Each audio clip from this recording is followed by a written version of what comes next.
सूर्य बना, उसके बाद साथ ही सूर्य बना, सूर्य बना तो सूर्य के बनने से अस्तित्व बना पृथ्वी का, पृथ्वी के अस्तित्व बनने पे फिर जाके सेल्स बने, सेल में से निकल के आए डायनासोर, फिर डायनासोर के बाद आए ह्यूमंस।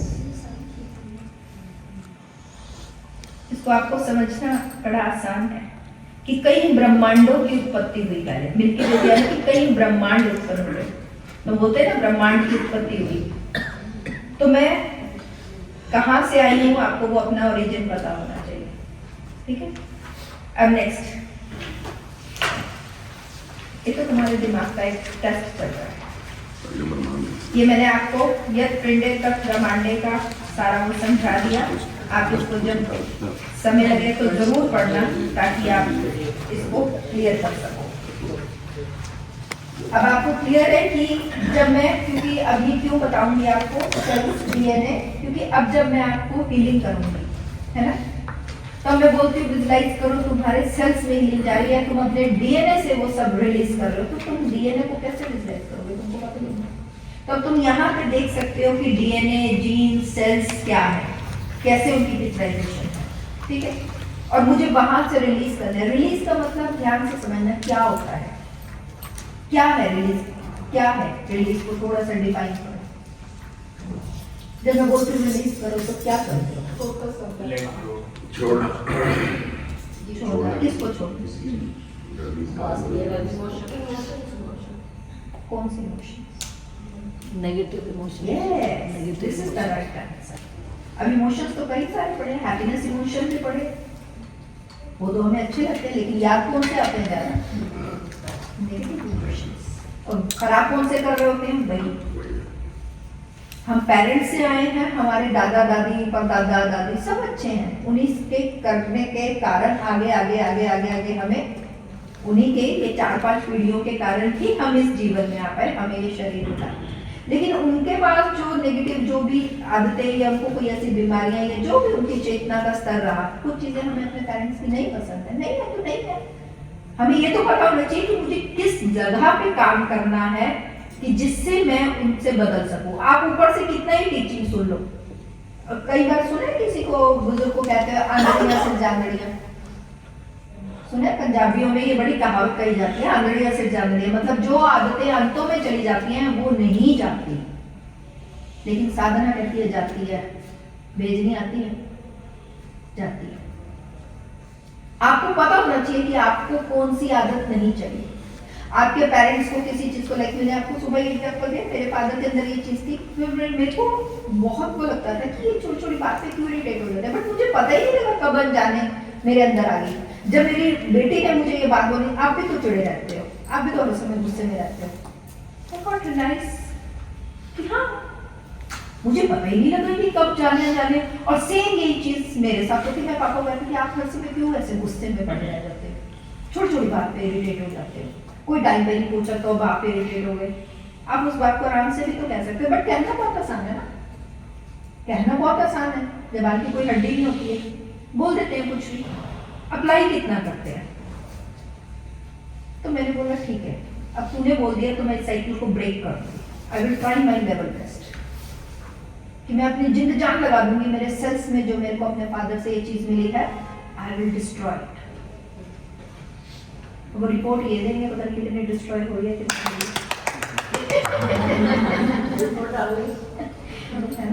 नहीं ऐसे तो ऑलवेज होती है, उससे चाहिए मुझे रिपोर्ट, वो रिपोर्ट जिसने, देखो जिसने घात किया है वही तो बताएगा, वही तो मरम लगाएगा, ऐसे कैसे किसी से हम ले लेंगे। वो तो ऑलरेडी वैसे भी वो मेरा क्या है, लव कार्मिक है, तो उसको तो वैसे भी नहीं मेरी कोई बात करती बुरी ये भी हमारे बच्चे होते हैं, किन्हीं के साथ हमारा कैसा कार्मिक होता है, किसी के साथ कैसा होता है। बट हम अब इतना एजुकेटेड हो गए कि हमें उन चीज़ों पे बजाय क्रोध के या उन चीज़ों को उनको समझना है, उनको रिलीज करना है।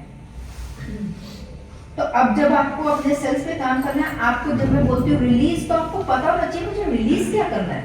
जैसे मुझे पता था कि मुझे ये आदत नहीं लेनी है, मैं अब अपने पेरेंट्स को किसी, जैसे इस बुजुर्ग अवस्था में अब देख रही हूँ, कुछ चीज़ें हैं स्टक होके बैठे हुए हैं, छोड़ते नहीं हैं, तो मैं कहती हूँ मुझे ये आदत नहीं लेनी है, मुझे ऐसा नहीं करना है, ये जैसे आप लोग कर रहे हो कि अपने घर पे ही मजा आता है, तुम्हारे घर में कंफर्ट, यार क्यों, वाई? जहां बच्चे रहे आपको वहां खुश होना चाहिए। और आपके लिए क्या कुछ, आप बच्चों को सरेंडर क्यों नहीं होते हो? क्यों नहीं आप अपनी सत्ता छोड़ना चाहते हो?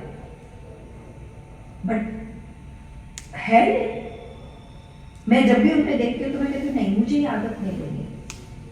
मैं अगर कल को इतनी परमात्मा ने उम्र दी और कुछ ऐसा रहा, या तो अपने उस जोन में रहूंगी कि हाँ बेटा ठीक है ना, तुम अपने घर खुश हो, मैं अपना खुश हूँ। और अगर मेरे बच्चे ने बड़ा प्यार से मुझे फोर्स किया कि नहीं तो भैया मुझे एक कमरा सा बढ़िया सा बना के दे दे, मैं जहाँ पे बैठी अपने सत्संग भक्ति करती रहूँ और तेरे साथ भी, तू कहेगा बाहर पार्टी करने चलना है तो चलते हैं, है ना।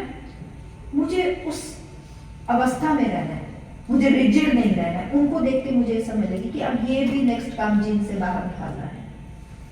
तो ऐसे आपको ऑब्जर्व करना है, आपको देखना है कि कौन सी आदत अच्छी नहीं है। और नहीं कहना तो बहुत अच्छी बात है, बहुत इजी है, जल्दी से कह देते हैं आपने ये किया, आपने वो किया, आप ऐसे हो, आप वैसे हो, फलाना हो, ढेकड़ा हो। ब्लेम्स तो लगाने बड़े आसान है ना, किसी पे भी लगा दो। आपके अंदर वो चीज ना आए उसके लिए आपने कितना प्रयास किया, आप क्या कर रहे हो। अगर मैं आज अपने पेरेंट्स को कहूँ, जब मैंने अपनी वोम हीलिंग करी तो मैंने अपने मदर से पूछा था कि क्या है क्या नहीं। तो हम 3 सिस्टर थी, 2 ऑलरेडी बहनें हो चुकी थी। तो मम्मी कहती है तीसरी के टाइम मेरे को बहुत प्रेशर था, मैं इतने स्ट्रेस में रहती थी हर समय कि पता नहीं क्या होगा। पर परमात्मा को मैं मंजूर थी, इस धरती पे प्रकट हो गई मैं। तो वो कई दिन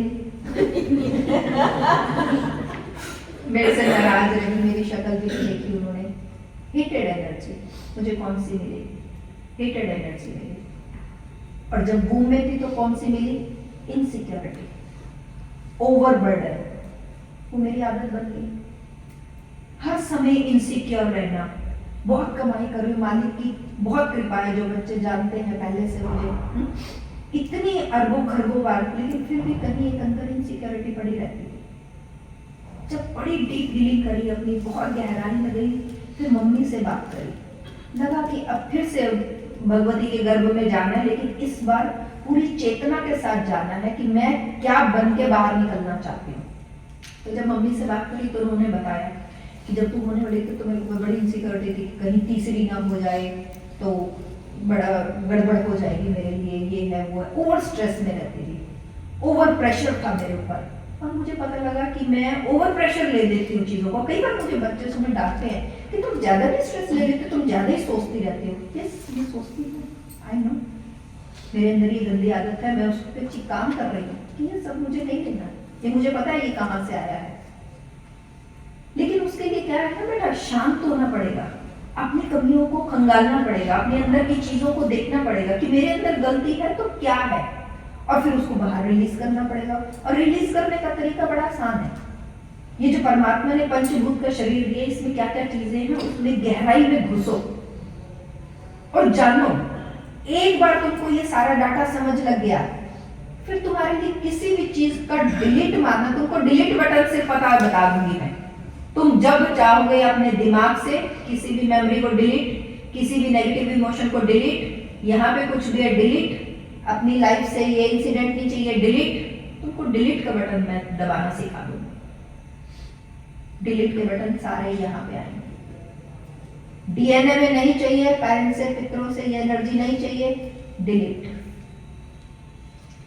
अब मेरे पितरों से क्या मिला, मेरे जो मदर है वो छछरौली के मतलब शहर, वो जो गांव है उसकी बड़ी लैंडलॉर्ड पार्टी थी, तो उनके अंदर एक लग्जरियसनेस होना और वो चीज़ वो मुझे वहां से मिली। मैंने वो डिलीट नहीं मारी कि वो अच्छी है चीज़, रख लो कि अच्छी है लग्जरी रहना, और वो बड़े वो क्या जमीन जायदादों वाले थे।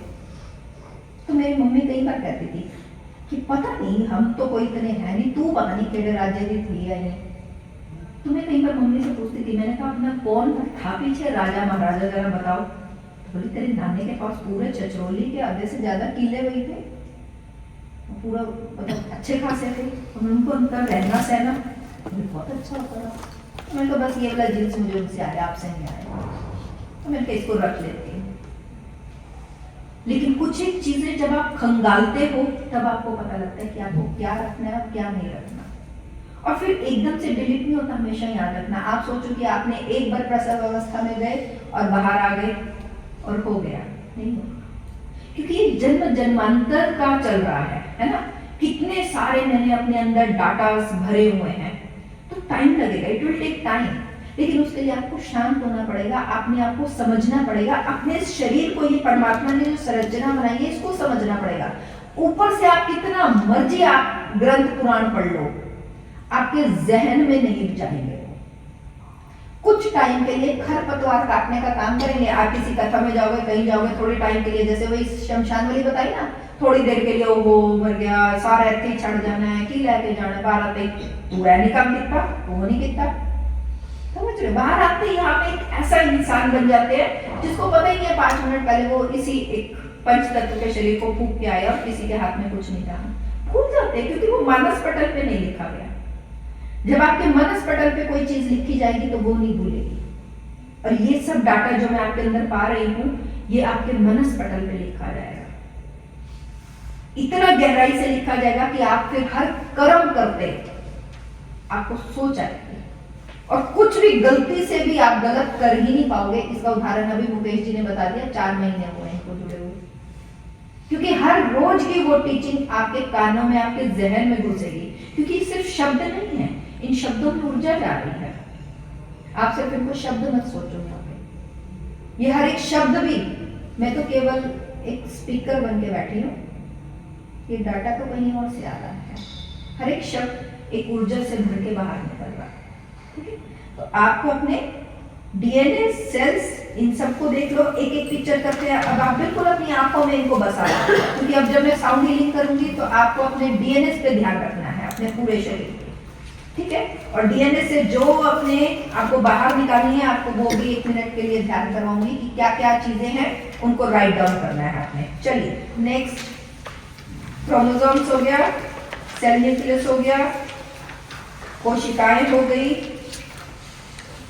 अम्मा की बूंद हो गई। देख लिया आपने कैसे आप अंदर लटके पड़े होते हो आधे। ठीक है, उसके बाद अपनी स्पाइन, एक एक करके अपनी अच्छे से चीजें देख लो, कैसे 72,000 नाड़ियां जो हैं वो हैं। क्योंकि जैसे जैसे मैं आपको ध्यान की अवस्था में लेके जाऊंगी, आपको अगर नहीं पता, कोई विजुअलाइजेशन नहीं है, अगर आपकी आंखों में वो पता ही नहीं है कि हमारी स्पाइन कैसी है, हमारी 72,000 नाड़ियां कैसी है, तो आपका ध्यान कहीं और जाएगा। क्योंकि इस दिमाग को तो आदत है बंदर की तरह कहीं ना कहीं कोई ना कोई वो पिक्चराइजेशन पकड़ेगा, तो अपनी आंखों को ये पिक्चराइजेशन दे दो आप। ठीक है, स्पाइनल कोड हो गया, उसके बाद आपका हेड, खोपड़ी का हिस्सा हो गया, ब्रेन हो गया। ब्रेन के साथ यहाँ पे वो एक पीछे है ब्रेन का, हाँ आगे करो, राइट एंड लेफ्ट हो गया ब्रेन। इसको अच्छे से देखो, आप थ्रोट की शेप की तरह जब मैं आपको बोलती हूँ, और इसके बिल्कुल सेंटर में जब मैं बोलती हूँ ना पीनियल ग्लैंड, तो इसके बिल्कुल सेंटर में एक छोटा सा दाना होता है, मटर के जितना, गोल्डन एकदम। अब ह्यूमन ब्रेन वेव्स देखो कैसी है हमारी।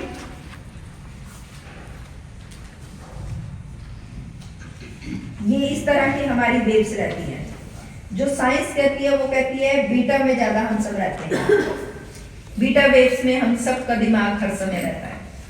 बीटा से अल्फा, अल्फा से फिर थीटा, थीटा से डेल्टा, और डेल्टा से gamma. Gamma is the superior, जो हमारे साधु सन्यासियों की रहती है। 100% पूरा, जिसका कहते हैं ना सहस्त्रार खुल गया, एकदम पर्पल वॉयलेट कलर। मेडिटेशन का ब्रेन पे क्या असर आता है वो बता रहा है कि आपको कैसे उस शून्यता की अवस्था में मेडिटेशन आपको लेकर जाता है। आपकी ब्रेन वेव्स को, पीनियल ग्लैंड कहाँ पे है, नेक्स्ट पीनियल ग्लैंड पे देखिए। ब्रेन के अंदर बिल्कुल छोटा सा, मटर से भी छोटा दाना। पीनियल ग्लैंड का प्लेसमेंट क्या है, अगर मैं इधर से एक सीख डालूं, बिल्कुल ये जो कान का जहां पे आपका खत्म हो रहा है, यहां से एक मैं सीख डालूं तो अंदर से बाहर निकल के यहां से बाहर आएगी। फिर मैं बिल्कुल एक सेंटर में से अगर सीख डालूं, तार डालूं, तो ये दोनों जहां पे आपस में इंटरसेक्ट होंगी, वो एग्जैक्टली प्लेस ये बताया गया है पीनियल ग्लैंड का। क्योंकि जब तक आपको सही प्लेसमेंट नहीं पता ना, आप बेहोशों की तरह अवस्था में मेडिटेशन कर रहे हो। ज्ञान हो जाएगा तो आप पूर्णता अवेयरनेस के साथ मेडिटेशन करोगे। नेक्स्ट आपका पिट्यूटरी ग्लैंड, नेक्स्ट आपका मेडुला,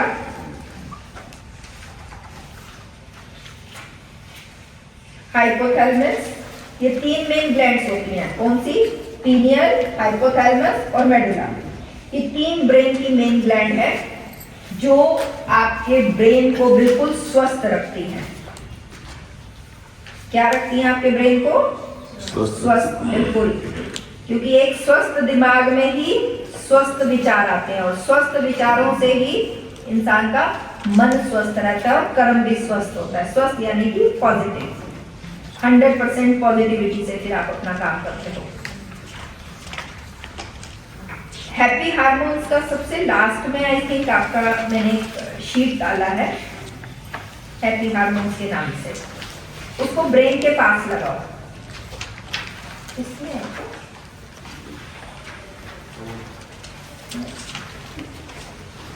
अच्छा, ये मेरे पास नहीं निकला था, बड़ा भेज देना है हैप्पी हार्मोन्स को लगाओ। बहुत बड़ा रोल है, आपको पता होना चाहिए क्या है हैप्पी हार्मोन्स। ये 4 हार्मोन्स हैं हमारे, सबसे ज्यादा जो हमारे ब्रेन पे, हमारे मूड्स पे असर डालते हैं। और इनको बताना कोई जरूरत, मैं कोई साइंस की टीचर नहीं हूँ, मुझे इनका नाम भी नहीं ढंग से बोलना आएगा, ठीक है। पर मेरा मकसद वो नहीं है, तुम्हारे को अंग्रेजी सिखाना नहीं है, ना यहाँ पे साइंस सिखाना है। मेरा मकसद है तुम्हारे अंदर अवेयरनेस लेके आना। क्यों ये जानना जरूरी है कि हमारे लिए कौन से है? एक डोपामाइन है, एक ऑक्सीटोसिन है ना, ऑक्सीटोसिन। जो मेन है सेरोटोनिन, ठीक है। इस पे जानना बहुत जरूरी है, क्योंकि जब तुम इसके बारे में पढ़ोगे, क्योंकि अभी तो तुम्हें पता ही नहीं था। अध्यात्म कहता है कि सिंपल भाषा में बताते हैं कि पीनियल ग्लैंड जब जागृत होता है तो आपके अंदर से अमृत की बूंदें गिरती हैं। अध्यात्म में ये तो सबने सुना, ब्रेन के 4 हार्मोन्स, ठीक है, जिनमें सबसे ज्यादा जरूरी है सेरोटोनिन। हमने तो इतना पता था, लेकिन तुम्हारे लिए बहुत सारी खोज करी, निकाला, क्योंकि आजकल के बच्चे हैं ना बड़े सारे इसमें, और फिर थोड़ा डेप्थ में जाके अगर हम नहीं समझते, गुड लर्नर होना चाहिए, लाइफ में कुछ सीखते रहना चाहिए, कोई बुराई नहीं है उसमें। अपने शरीर के बारे में इतनी अवेयरनेस तो होनी चाहिए कि परमात्मा ने इतना कुछ हमें दिया है ज्ञान।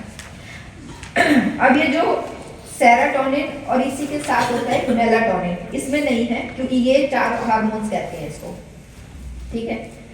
लेकिन उससे भी गहरी जब साइंस ने वर्क किया इसके ऊपर, तो उन्होंने बोला कि ये सेरोटोनिन जो है ये ऐसा हार्मोन है जो हमारा ब्रेन रिलीज करता है, जिससे हमारे पूरी बॉडी रेजुनेट हो सकती है। इकलौता एक ही ऐसा है, बाकी 3 एक तरफ और ये एक तरफ। क्रिश मूवी किसने देखी है? सारों ने देखी है क्रिश मूवी, सबने देखी। क्या नाम आपने देखी? क्रिश का जो दूसरा सिंपल सादा सा रूप होता है, उसमें क्या नाम होता है उसका? कृष्णा। और वही कृष्णा क्या बन जाता है? कृष, ठीक है। ये जो सेरोटोनिन है ये है कृष, लेकिन ये बनता किससे है? ये बनता है मेलाटोनिन से, वो है कृष्णा। और ये मेलाटोनिन क्या है? ये एक ऐसा हार्मोन है जो हमारी दिनचर्या से बनता है, धूप से बनता है, थोड़ी देर प्राणायाम करने से बनता है। और जो ये सेरोटोनिन है ये किससे बनता है? इसको डार्कनेस भी कहा जाता है, इसको डार्क हार्मोन भी बोला जाता है। सोने के लिए चाहिए। यस, आज के टाइम में जो आईटी सेक्टर के बच्चों की जो नींदें उड़ी हुई है, या जो बच्चों को रातों को फोनों में घुसने की आदत है, नींदें नहीं आती हैं, जिनको स्लीप डिसऑर्डर है, इसी के कारण है। इसीलिए आज के टाइम में ये नशे और ये सिगरेट्स और ये सब चीजें बहुत ज्यादा चल रही हैं। क्यों? क्योंकि सबने अपना ये हार्मोन ब्रेन ने प्रोड्यूस करना बंद कर दिया है। मेडिटेशन जिनकी लाइफ में नहीं है उनका ये हार्मोन बनता ही नहीं है। और जितना ज्यादा ये ब्लू स्क्रीनिंग रहेगी, जितना ज्यादा टीवी लैपटॉप रहेगा, इसको डार्क नाइट हार्मोन भी बोलते हैं, नींद के लिए बहुत जरूरी है। क्योंकि हमारे ब्रेन ये तभी रिलीज करता है जब अंधेरा होता है। उसको दिन रात कुछ नहीं पता, उसको अंधेरा पता है कि जैसे ही अंधेरा होगा वो ये हार्मोन रिलीज करना शुरू कर देगा। इसीलिए आपने साधु सन्यासियों को देखा होगा, गहरी से गहरी गुफा में जाके बैठ जाते हैं। सुना है ना सारे, क्यों बैठ जाते हैं? कभी किसी ने ये नहीं जानने की कोशिश की। एक तो वहां पे वो ब्रीथ लंबी ले पाते हैं क्योंकि अंदर ऑक्सीजन की मात्रा कम हो जाती है, वो पूरी गहरी ब्रीथ ले पाते हैं। आप सब यहाँ पे देखो कितनी छोटी छोटी ब्रीथ ले रहे हो, पेट तक तो पहुंचती नहीं है, पेट हिलता ही नहीं है किसी का। मैं बड़ी देर से सबके नोटिस कर चुकी हूँ। इसीलिए साधु सन्यासी हमारे वहां चल जाते थे। फिर उसके बाद वो बांध लेते थे यहाँ पे जटाएं। क्यों? ताकि सूर्य की रोशनी से उनका वो जो हार्मोन है वो खराब ना हो। क्योंकि सूर्य की अत्यधिक रोशनी से, ऐसी लाइट से ये डिस्ट्रॉय हो जाता है। इसीलिए हमारे बच्चों में आजकल जो, और ये एक हार्मोन नहीं बनता तो आपकी बॉडी में कैंसर सेल्स कई गुना ज्यादा, क्योंकि एक तरह का ये एंटीऑक्सीडेंट है पूरी बॉडी का। और एकमात्र ये न बनने से मोटापा से लेके सारे जितने रोगों के नाम आप लिख लो, 1 to all, सब पैदा होते हैं। और एकमात्र मेडिटेशन करने से, सबसे बढ़िया चीज बताऊं कि ये कृष्णा से बनता है 95%, 5% यहाँ प्रोड्यूस होता है, ठीक है, और 95% हमारे कहाँ प्रोड्यूस होता है? ये गट हेल्थ में। हमारी गट हेल्थ, जिसकी गट हेल्थ खराब है समझ लो उसका मेलाटोनिन नहीं बन रहा, क्योंकि ये सारा प्रोडक्शन वहां से ही होगा। अब गट हेल्थ जिसकी खराब है, पेट खराब है, जिसका स्टमक खराब है, जिसको कोई ना कोई पेट के इश्यूज बने रह जाते हैं, समझ लो आपका मेलाटोनिन नहीं बन रहा। लेडीज के मूड स्विंग्स होना सबसे ज्यादा इसी के कारण है। उससे भी बड़ा एक और इसमें ट्विस्ट है कि ये जो मेलाटोनिन है ये 100% डिपेंडेंट है ट्रिप्टोटोनिन पे। और इकलौती साइंस कहती है वो चीज कहां से बनती है पता है?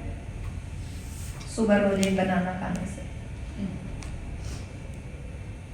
केवल एकमात्र बनाना खाने से। उसके बाद थोड़ी देर मेलाटोनिन बनता है अगर आप 12 से लेकर 2 बजे की धूप लेते हो। सुबह का सिर्फ 5 मिनट का प्राणायाम करते हो सूर्योदय के सामने। अगर प्राणायाम भी नहीं कर सकते, आप उगते सूरज के सामने आंखों से आंखें मिला के केवल उन्हें प्रणाम कर दो, आपका मेलाटोनिन तैयार। अब जो ट्रिप्टोफैन नहीं ले रहा, मेलाटोनिन नहीं बन रहा, उसका ये सेरोटोनिन कहाँ बनेगा? फिर यहाँ पे हमारे महादेव ने एक चमत्कार किया। बोले कलयुग का इंसान होगा, उसको ना तो खान पान का पता होगा, ना उसकी कोई दिनचर्या होगी, कुछ भी नहीं होगी, तो ये तो सब के सब धूर्त हो जाएंगे। तो उन्होंने कृपा कर दी। उन्होंने बोला कि सिर्फ और सिर्फ आप ग्रेटिट्यूड पे कर दो। साइंस कहता है, यूएसए की एक बहुत बड़ी रिसर्चिंग टीम ने, नहीं तो आप लुइस हेल बहुत बड़ी ऑथर है, यू कैन हील उनकी बुक है, आप कभी पढ़ना अगर टाइम लगे तो। उसने कैंसर जैसी बीमारियों को अपनी ठीक कर दिया था, क्योंकि उसको समझ लगी थी कि मैंने इतने साल तक क्या किया अपने आप के साथ। वो सारी स्टोरी कार्मिक पे, आपके कर्मा, संचित कर्मा, प्रारब्ध भोग, और फिर उनका हमारे बुद्धि पे क्या असर आता है उस पे बतानी पड़ेगी। मुझे थोड़ी सी लंबी हो जाएगी लेकिन समझानी पड़ेगी, क्योंकि तुमको ये सेरोटोनिन मैंने समझा दिया। तुम रात को फोन नहीं बंद करोगे, क्या चीज है क्या नहीं है ना, कुछ कर लेंगे कुछ नहीं कर पाएंगे। लेकिन मुझे अब ये स्टोरी बतानी पड़ेगी क्योंकि ये स्टोरी एक बहुत बड़ा आपके जीवन में चेंज लेकर आ सकती है, मुझे ऐसा लगता है। लुई से बचपन से जब वो 5 या 7 साल की थी तो उधर उसकी मदर का डिवोर्स हो गया। उसकी मदर का डिवोर्स हो गया। जब दूसरे पति के पास हो गई उसकी मदर, तो बहुत मारता पीटता था। उसकी एक और बहन भी थी। तो लुइस की मदर ने क्या किया कि भाई उसकी बहन को उसके फादर के पास ही छोड़ के लुइस को लेके चली गई। एक तो पहले उसके वो सब इमोशंस कि उसने अपने माता पिता को ऐसे देखा, सब चीजें उसके दिमाग में बैठ गई। उसके बाद जैसे जैसे वो अपनी माता के साथ रहने लग गई, कुछ सालों के बाद जैसे 10-12 साल की हुई, तो बचपन में उसके साथ कुछ ऐसी चीजें होने लग गई, लाइक चाइल्डहुड जिसको इम्प्रेशंस कहते हैं। आप ध्यान से समझना कि कैसे ये कर्मा, इम्प्रेशंस, प्रेजेंट लाइफ, कैसे सारी चीजें हमारे पर असर डालती हैं। बहुत डेप्थ में जाके आपको समझना पड़ेगा, क्योंकि मैं आगे पेज पलट के आती जाऊंगी, लेकिन ये स्टोरी एक पढ़ते ही तुम सारे पेज समझ जाओगे। अब जब वो 10-12 साल की थी तो उसकी मदर ने उसको क्योंकि पैसे की बड़ी तंगी थी, तो वो किसी दुकान वगैरह पे काम करने लगी। तो जो उस दुकान का शॉपकीपर था उसने उसके साथ बहुत बुरा व्यवहार किया, दुर्व्यवहार किया, उसके साथ बैड टच फीलिंग उसको आ गई। चाइल्डहुड में बहुत सारे ऐसे हमारे अंदर में इंप्रेशंस आ जाते हैं बैड टच के। वो इंप्रेशन उसके अंदर से गया नहीं, थोड़ी सी और बड़ी हुई फिर। जब वो 16 साल की थी तो वो जिस जगह पे काम करती थी वहां के ऑनर ने उसके साथ गलत काम किया, और फिर उसने जैसे तैसे हिम्मत करके उसकी कंप्लेंट करी और उसको जेल करवा दिया, क्योंकि उसने उसको बहुत मारा पीटा भी और उसके साथ फ्लर्टेशन जो भी है वो सब हुआ। उसका फिर से एक अंतर मन पे इंप्रेशन पड़ गया, पर उसको खुशी हुई कि कम से कम ये जेल में चला गया। अब वो जेल में जाता हुआ उसको घूर के गया और उसको बोला कि तेरे को छोड़ूंगा नहीं। 15 साल तक वो जेल में रहा, लेकिन 15 साल तक लुई से उस इंप्रेशन को भूल नहीं पाई कि वो मुझे छोड़ेगा नहीं। उसने शादी भी की, लेकिन उस शादी में वो खुश नहीं रह पाई, क्योंकि वो इंप्रेशन हर समय उसके अंतर मन में घात कर ही जा रहा था। उसको किसी ने समझ नहीं दी थी कि ये इंप्रेशन बाहर निकालना है।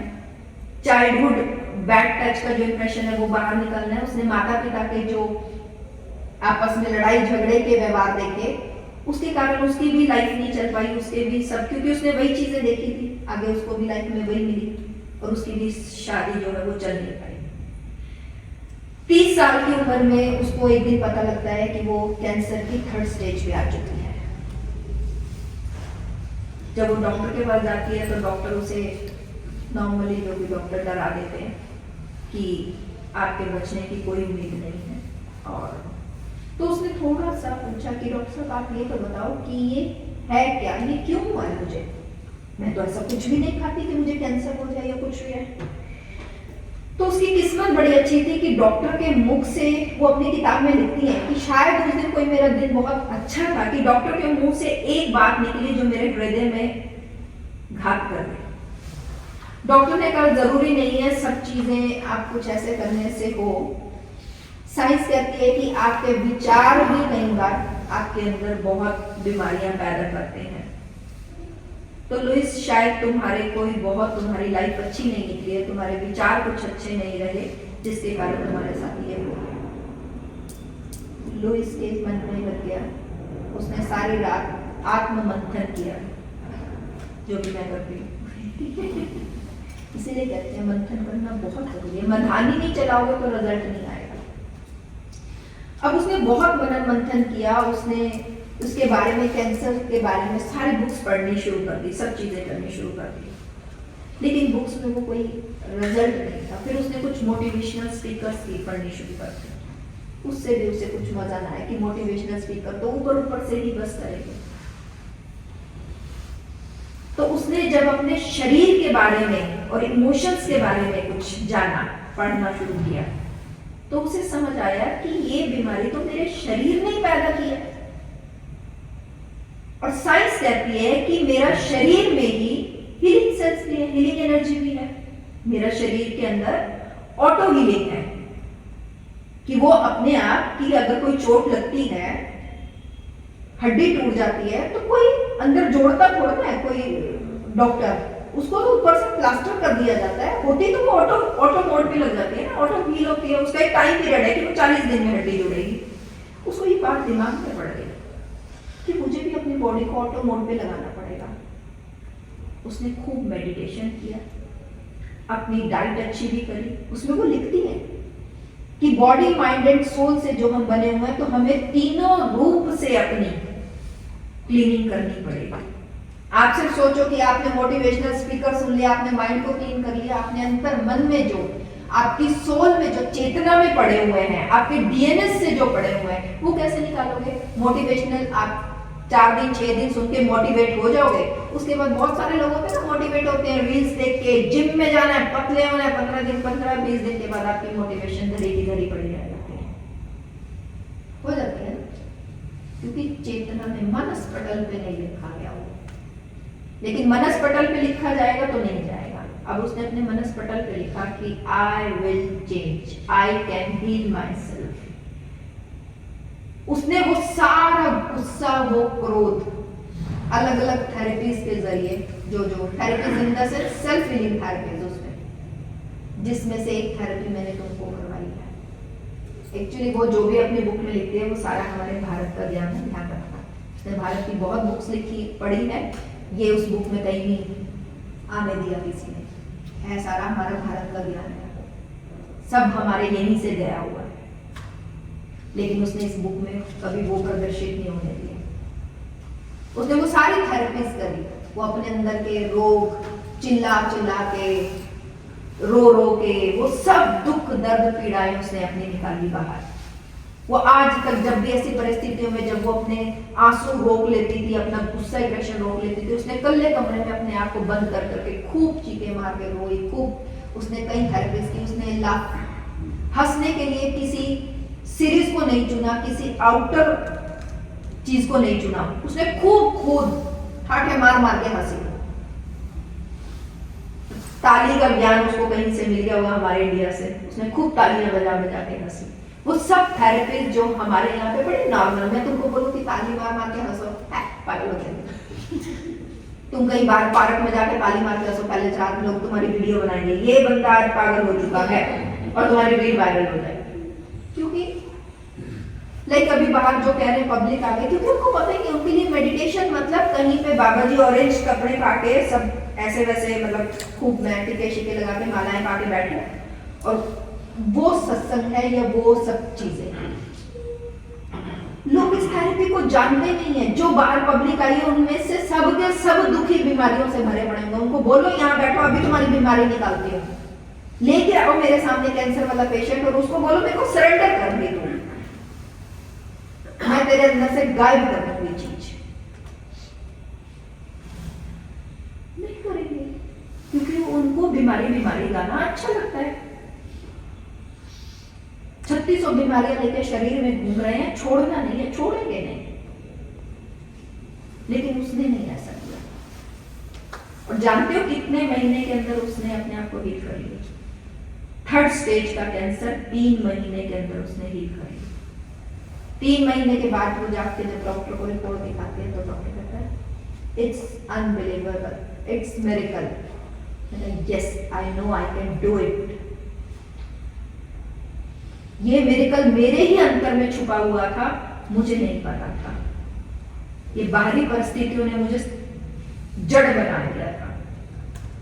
हम सब जड़ बन जाते हैं ना, स्टिक्स मैं छोड़ती, वो चीखे मारे मारता था, मैं नहीं मारती। वो रो रहा है, तू रो, मैं नहीं रोती। मैं क्यों? लड़कियों को रोती है, बड़े सारे ऐसे सिद्धांत लेते हैं, और लड़कियां नहीं रोती, पुरुष नहीं रोते, सबसे बड़ी स्यापा। कितने सारे ऐसे और तुमने सुने हुए हैं, चद्दर देखकर पैर पसारो। और बताओ, शुरू हो जाओ, तेरे को क्या मिला पैटर्न माँ बाप से? बिना मेहनत के पैसा नहीं मिलता। तेरे को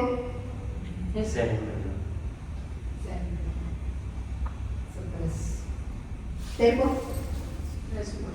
तेरे को एडजस्टमेंट। तेरे को अपने हिसाब से खर्चा करो। जितना है उतने में गुजारा करो मम्मी की तरफ से। कनिका, मेरी मम्मी की तरफ से तो कुछ नहीं मिला, बट पापा की तरफ से बहुत सारे हैं कि एडजस्टमेंट करना सीखो, लड़कियां बाहर जॉब नहीं करती हैं, काइंड ऑफ एक्सेट्रा। जितना है वो तो लेने की बात है। बातें तो दुआ है। वही बात है।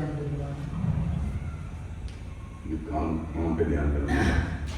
काम पे ध्यान दो, बस काम पे ध्यान दो, कुछ नहीं ध्यान दो। जनानी लोग को तो अंदर बोल रहे हैं, बच्चे लोग कुछ नहीं, काम पे ध्यान दो, पैसा अर्न करके लेके आओगा, बस इस तो ज्यादा नहीं वो सोचना। बंदे का ही कम मिलता है, just sorry I am speaking Punjabi ना। बंदों का एक ही काम होता है, उठो नहाओ धाओ और सीधा अपना काम पे जाओ, काम से घर आओ, आके चौधरी बनके बैठ जाओ, खाना दे दो। और खाना खाते हुए ये भी नहीं कहो अपनी पत्नी का हाथ प्यार से पकड़ के, डाली आज खाना बड़ा बढ़िया बनाया, चाहे खाना सड़ा हो, क्या करता कहते हैं। किसी ने नहीं सिखाया ना, नहीं सिखाया। प्रिपेयर करके अपने बेटे को मत सिखाइए, मत सिखाइए। चेंज द पैटर्न, पहले अपना चेंज कर। हफ्ते में 1-2 बार बेबी का हाथ पकड़ो, तो मजेदार खाना बना लिया, ठीक है, चाहे कैसा भी खाना बनाओ, बस कह दियो एक बार, ठीक है। बोलो बोलो बेटा, हमें भी पता लगे, हमने बहुत सारे ऐसे दिए होंगे। इट्स नॉट मीन कि हम यहाँ पे बैठे हैं, कुछ तो होगा। हाँ हाँ बता। खुला खाओ मजे कर। ईमानी जी, मैंने ना अपने फादर को जब डोमिनेटिंग देखा हुआ है ज़्यादा। कहीं से मार्केट से भी आते थे जैसे हम लोग, तो मम्मी सीधा किचन में लग जाती थी। तो I never seen my father like kind helping her. और ये देखा है कि वो औरतें ही एडजस्ट करते हैं। हाँ, औरतें ही एडजस्ट करती हैं। आरती, कोई कुछ बोले इग्नोर करो। पापा से बहुत प्यार करें, पैटर्न क्या दिया अनकंडीशनल लव। पापा से? हाँ जी, वेरी गुड। और बस पॉजिटिव तो है, ठीक है, हाँ जी। कुछ ऐसा भी होगा, बस दीदी स्ट्रेस रहता था अपने लाइफ में ना। आगे तक को डिलीवर हो गया हो। हाँ जी, ठीक ही है। हाँ मैं भी ठीक हूँ, एकदम फर्स्ट क्लास, और सुना ठीक सब, बाल बच्चे राजी। पापा तो ये कहते हैं कि मजे करो, मतलब मैं तुम काम मत करो। और मम्मी से? तो बहुत खुशी होती है। बेटे मम्मी मारेगी नहीं, घर जाके चिंता मेरे घर रह रही है। बाहर तो सोचा नहीं। कुछ ऐसी चीज जो अच्छी ना लगती है? कभी कभार इग्नोर लगता है कि मतलब मेरी कदर नहीं यस गुड, बहुत अच्छी बात है। मतलब ऐसा लगता है कि मैं एक्सप्रेस करती हूँ ना, तो ऐसे अच्छी है। राइट बेटे, आप बताओगे, हमें अपनी गलतियां पता लगेगी ना। मैंने अभी क्या समझा, हम पीड़ितों से पीड़ित हैं, हमें जितनी अकल थी हमने अपनी तरफ से आपको बेस्ट पाला। We are sorry.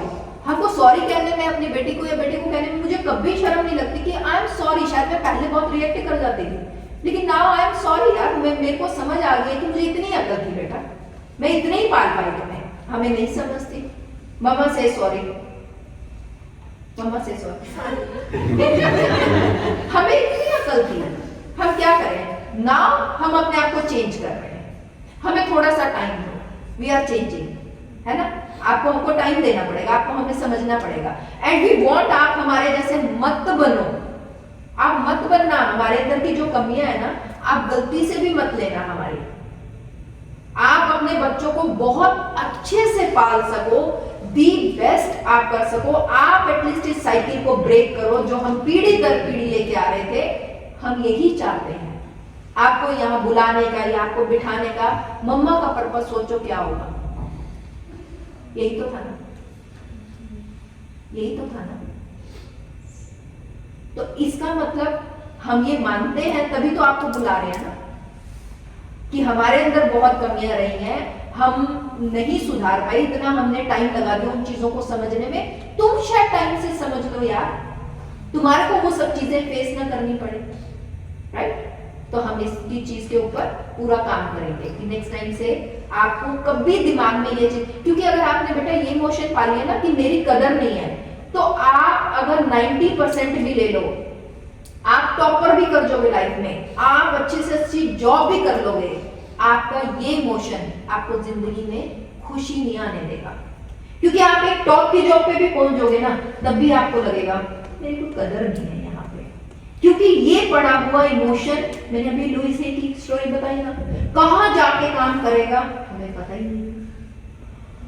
तो आज के बाद पहली एफर्मेशन तो अपने आप के लिए, mamma loves me too much, everyone loves me too much, I deserve everything, I deserve respect, I deserve love, क्योंकि मैं हूं यार वैसी, आई एम। ठीक है, मेक एफर्मेशन फॉर योरसेल्फ, क्योंकि अगर किसी से एनर्जी आपको ऐसी मिली है तो एटलीस्ट आप तो अपनी एनर्जी उठाओ फिर, है ना। हमको अपनी किसी के कहे हमको अपनी वो वाइब्रेशन लो थोड़ा ना करनी है, लो नहीं करनी ना, हमको हाई उठानी है, तो उठानी पड़ेगी हमको, है ना। तो हमको अपने पे काम करना है, अपने लिए एफर्मेशन बनाओ, एंड हमारा जो करने वाला काम है हम करेंगे। आपको जी जैसे ये कह रही थी ना मैं, इसने मुझे बात बोली, मेरे को एंजल याद आ गई। एंजल की ना दिमाग में ये लेके रहती है, आना हाँ तो वो रहते हैं सेकंड बेबी, या शायद ही सेकंड बेबी को हो सकता है। डिप्रेशन में भी मिलता है, यहाँ भी फर्स्ट की बहुत कदर है, सेकंड की नहीं है, मतलब हम भी पेरेंट्स ये बने obvious हैं। लगता है। मैं थर्ड हूँ तो मुझे हमेशा लगता था। हाँ ये मेरे वाली तो ऐसा नहीं, हम भी फर्स्ट टाइम ही आपको ग्रो कर रहे हैं, हमें भी नहीं पता। मारने पे उतारू हो जाएगी, कल बात कर लो। एक्सपीरियंस बता रही थी कि थर्ड आप डॉटर होने वाले थे, तो मेरे केस में तो ये था कि my mother never wanted me. She never wanted a third child. She was going to abort me. My daddy stopped her. कि नहीं क्या हो गया, 3 बच्चे हो भी जाएंगे तो क्या हो जाना है। तो बिकॉज मेरे बहन भाई दोनों हैं, पहले मैं थर्ड हूँ, तो उनको बेटा बेटी का नहीं था, बट उनको ये था कि तीसरा बच्चा ही नहीं चाहिए। अब लाइफ में हर समय कहीं ना कहीं कितनी भी हाइट पे पहुंचेगी ना, कुछ ऐसा होगा लाइफ में लगेगा मैं हूँ ही क्यों यहाँ पे, मैं क्यों हूँ अपने नहीं बेटा खान मैं दादी जिनकी वजह से हो मुझे दादा दादी बहुत प्यार करते थे। नहीं, वो एक इम्प्रेशन की बात कर रहे हैं, वो अलग चीज है, चलो, लेकिन प्यार कहीं ना इसको कहीं वो बहुत मिला इम्प्रेशन होगा। आ जाता है हमारे अंदर, वो उस समय जो उनकी सोच थी ना, वो इम्प्रेशन आपके अंदर कहीं ना कहीं लाइफ के किसी स्टेज में निकल के काइंड ऑफ, ये ना चीज बेटा ऐसी होती है कि ये एक ऐसा प्रारब्ध हो जाता है, बीज हमारे अंदर चला जाता है, जो कहीं कभी कुछ ऐसी सिचुएशन होगी ना आपके अंदर से, वो एकदम से निकल के बाहर आ जाएगा। और फिर जब ग्रोइंग अप ईयर्स में क्या होता है ना, जैसे आपके बहन भाई ना आपको पता होता है बात, तो आपको और चिढ़ाते हैं। सही है। जैसे हम एक बार नंदी को या दर्श को कह रहे थे मेरे को तो पूरे बात से लेके आए तो सारी सुन मेरे बहन भाई तो चिढ़ाते हैं। मतलब मैं कितने साल के बाद रोई थी, मतलब अभी मुझे याद है मैं कीने जो हुई कि मेरे पापा मुझे कहते थे कि एक कूड़ेदान से ये दो और जो मेरी मेमोरी में ऐसे नहीं कि बहुत छोटा बेबी थी, मुझे लगता था हाँ प्यार ही नहीं करते थे। तो मुझे और मेरी बहन भाई दोनों इतना चिढ़ाते थे इस बात पे, तो मुझे बहुत गुस्सा आता था, बहुत, मैं कितना रोती थी इस बात पे कि मतलब ये मुझे ऐसे ट्रीट कर रहे हैं। ये होता है, ये है और कुछ ये ना कुछ मुझे ये लेकर इतने मजाक में कर जाते हैं लोग, पेरेंट्स नहीं। मैं मम्मा को बोल रही थी, मैंने कहा आप कैसे ऐसे पेरेंट्स, तो पापा ज्यादा करते थे, अभी भी बोलते हैं मेरी बुआ को, मतलब आप कैसे बोल सकते छोटे बच्चे को प्यार से प्यार से बोल, लेकिन ये नहीं पता कि सामने वाले के अंदर में कहाँ घात हो जाता है और कौन सी बात। अच्छा ये भी ना बेटा पता है कि आपने ध्यान से कभी ऑब्जर्व करना, ये भी पर्सन टू पर्सन होती है। अब जैसे कहने को बच्चे मेरे ही दोनों हैं, मैं उसको शायद हमने 1000 बार ये बात कह दी होगी कि तेरे को तो पूरे डांस उठा के आए हैं, उसको कभी इस चीज का दिल पे नहीं लगा, लेकिन वो ऐसे रह गए कि उसको दिल पे लग गया। हाँ बेटों से ही प्यार करो, वो उसका तो क्या चलेगा, दूसरा भी बेटा ही कर लेते हैं, मुझे क्या करने की जरूरत थी, लड़कियों को करना ही नहीं चाहिए, लड़कियां तो तुम्हारे लिए बस बोझ होती हैं। अब ये कौन सा बोझ पैदा कर लिया हमने तो कभी बोझ नहीं सोचा, बट होता है ये अपनी चेतना में ही कोई पूर्ण का पहले का ऐसा पड़ा था, क्योंकि एक माँ के ढिड के जन्मे भी बच्चे एक जैसे नहीं होते, वो हर कोई एक अलग चेतना का है। कोई आपकी इतनी बड़ी से बड़ी बात को भी ऐसे ले जाएगा और कोई आपकी छोटी सी बात को भी ऐसे ले जाएगा कि उसके हृदय में लग जाएगा। एक्चुअल में हमें ये समझना चाहिए कि जब तक हमें इतनी सेंस नहीं है ना बेटा, तो हम क्या करते हैं, हम दोनों बच्चों को एक जैसा ट्रीट करते हैं। जैसे वो नहीं होते लॉन्ड्री में कपड़े सारे उठाए और पा दिए बीच में और घर घर घर घर घर सारे जम गए, तो हम भी बच्चों को ऐसा, क्योंकि उतनी सेंस अगर हमें सिखाई नहीं थी, हमें समझ ही नहीं थी कि भैया हर बच्चे की एक अलग चेतना है, उसका अलग नेचर है, उसको ऐसे पैम्पर ट्रीट करना है। मुझे अभी ये अकल आती है, तो अब मैं इसको बड़ा पैम्पर ट्रीट करती हूँ कि मुझे पता है कहीं पे इसने कैसे तो मुझे उड़ा देगी। हम सारे तेरे को पैम्पर ये खुद कई बार मुझे कहती थी, आपको समझ नहीं लगता कि मुझे पैम्परिंग पसंद है। ये मुझे कई बार लड़ जाती है मुझे इस चीज के लिए। हाँ, कई चीजों पे मैंने इसको डांट देना तो इसने बोला आप मुझे पैम्पर क्यों नहीं करते, उसको करते रह जाते हो और उसको पैम्पर करो ना करो कोई फर्क नहीं पड़ता। सब करते हैं। लेकिन सबका अपना अपना नेचर है, but being as a parent हमको समझना पड़ेगा। लेकिन हम समझते तो कब ना, जब हमने अपने पेरेंट्स को इस समझ से गुजरते हुए देखा होता। उन्होंने तो देखा 3 लड़कियां, तीनों को एक ही वॉशिंग मशीन में धो दो, कोई को निकल के बाहर आ जाएगी, कोई मर के बाहर आ जाएगी। अब वो होता है ना, कोई सारे कपड़े मशीन में पा दिए, कोई बोझल सा इतना बन के आ जाएगा सिल्क का कपड़ा, कोई कॉटन का ऐसे बाहर जाएगा। हाँ क्या है, मुझे भी थोड़ा सा बीच में ऐसे तो सबका नेचर अपना है। वो हमें कब सेंस आएगी, वो अब सेंस आएगी हमें। जिन्होंने अभी दोनों दूसरे करने हैं तो तुमको तो समझ आ जाएगी भैया, है ना। मत काटो, मेरे बहुत बार है वो प्रभु के हाथ छोड़ दिया करो, है ना। चलिए, अभी आपको हार्मोन का क्लियर हो गया कि कितने जरूरी है हमारे लिए ये वाले हार्मोन्स बनने, और उनके लिए सबसे ज्यादा जरूरी क्या है कि आप ग्रेटिट्यूड पे करो। ये वाली बात लुईस है अपनी बुक में लिखती है सबसे लास्ट में कि एटीट्यूड ऑफ ग्रेटिट्यूड आपको जीवन में जरूर करना चाहिए। And forgive everyone. कहते जिस दिन मैंने उस जेल गए व्यक्ति को या जिन्होंने मेरे साथ बैड टच किया था, चाइल्डहुड में मुझे इंप्रेशन दिए थे, मेरे पेरेंट्स जो आपस में लड़ते थे, या मेरा वो फादर जो मेरी मदर को बहुत मारता था, मैंने उन सबको माफ किया। और एक माफ करना ही बहुत था मुझे इस बीमारी से बाहर, क्योंकि मैं इतने सालों से अपने हृदय पे बोझ रख के चल रही थी, रिसेंटमेंट की फीलिंग लेके चल रही थी। मुझे खुद ही नहीं पता चल रहा था कि मैं क्या क्या अपने साथ रख के चल रही हूँ। Forgive, unconditional love, and one more, कौन सी डोज है आपकी लाइफ की?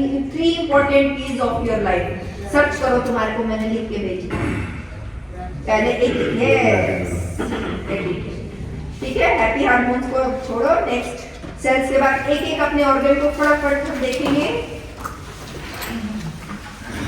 जल्दी से। स्पाइन, 72,000 नाड़ियां, आपका ब्रेन आ गया, ब्रेन में वेव्स मैंने आपको समझा दिया, ग्लैंड समझा दिए तीनों, हाइपोथैलेमस, आईज आपने समझ ली पीछे से। अगर किसी की आईज में किसी भी तरह का कोई भी दिक्कत है, कहाँ तक आईज को हीलिंग भेजनी है वो भी आपको पता हो जाना चाहिए। आपके कानों की जो पाइप अंदर कहाँ तक है, पूरी कानों में कोई प्रॉब्लम है तो कहाँ से लेके जाना है, कहाँ तक हीलिंग को पहुंचाना है। और हर एक रोग का हमेशा ध्यान रखना आपके नेचर से, आपके व्यवहार से। जिनको ऊंचा सुनाई देने लग जाता है, समझ जाओ वो आसपास अपने घर के लोगों की बातें अवॉइड करते हैं। जिनके कानों में बहुत ज्यादा मैल हो जाती है, वो सुनते नहीं है किसी की। खुद से ऑब्जर्व करना, वो सुनना बंद कर देते हैं। वो आसपास कोई बोल भी रहा होता है या उन्हें कोई समझा रहा होता है, वो बॉदर नहीं करते, वो सुनते नहीं है। जैसे मैंने आपको बताया ना, शुगर किसको होता है? यस, ओवर पर्सनैलिटी, मीठा, हद से ज्यादा मीठा जो बोलेंगे, और अंतर मन में मैल भर जाता है। वो जरूरी नहीं है मैल उनका अपना हो, कई बार उनके अंदर हृदय में दूसरों का दिया हुआ मैल लेके बैठे होते हैं लोग। कभी ये मत समझना कि मैल हमारे अंदर ही है। कई बार हमारे विचार वैसे नहीं होते, लेकिन दूसरों का दिया हुआ हम मैल इतना इकट्ठा कर लेते हैं, हमें पता ही नहीं लगता। उसने मुझे ऐसा कहा, उसने ये कहा, उसने ऐसा किया, उसने वैसा किया। हमारे अपने नेचर में नहीं है, लेकिन दूसरों का मैल इकट्ठा करके हम बैठे हैं। समझना कि भैया ओ मेरे को बीपी है तो मैं तो बहुत गंदे विचार होंगे, ये वो एक और नया गेट से आपा पाता, मैं यहाँ पे निकलवाने के लिए बैठी हुई, पता लगे निकाला कुछ नहीं, ले गया 100 रुपए का सामान, समझ गया देखो बीपी है। अच्छा समझ गए तो आप समझ गए।